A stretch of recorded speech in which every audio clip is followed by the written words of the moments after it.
ప్రభుత్వం కొలువుదీరింది. బీజేపీ నేతృత్వంలో ఎన్డీఏ కూటమి ప్రభుత్వాన్ని ఏర్పాటు చేసింది. మూడోసారి ప్రధాని మోదీ అట్టహాసంగా ప్రమాణ స్వీకారం చేశారు.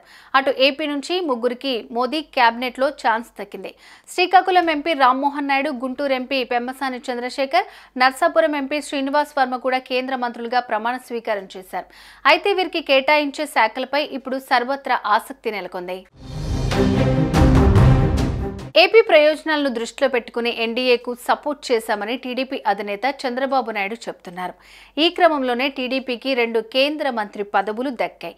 అటు బీజేపీ నుంచి ఒకరికి కేబినెట్లోకి తీసుకున్నారు.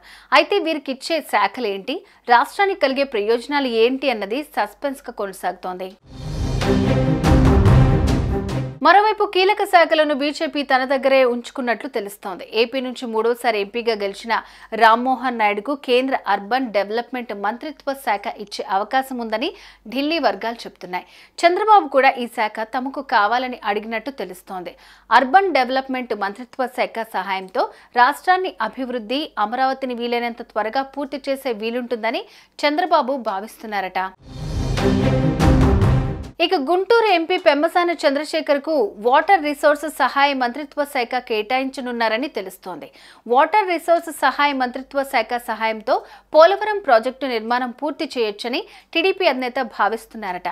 నర్సాపురం నుంచి గెలిచిన బీజేపీ ఎంపీ శ్రీనివాస్ వర్మకు కేంద్ర ఆర్థిక సహాయ మంత్రిత్వ శాఖ కేటాయిస్తారని ప్రచారం జరుగుతోంది. రాష్ట్ర అభివృద్ధిని దృష్టిలో ఉంచుకునే బీజేపీ అధిష్టానం ఆయనకు ఈ శాఖను కేటాయించినట్టు తెలుస్తోంది. అయితే దీనిపై త్వరలోనే అధికార ప్రకటన రావాల్సి ఉంది. సుమన్ టీవీలో మీ పర్సనల్ అండ్ బిజినెస్ ప్రమోషన్స్ కోసం కింది నెంబర్కి కాంటాక్ట్ చేయండి.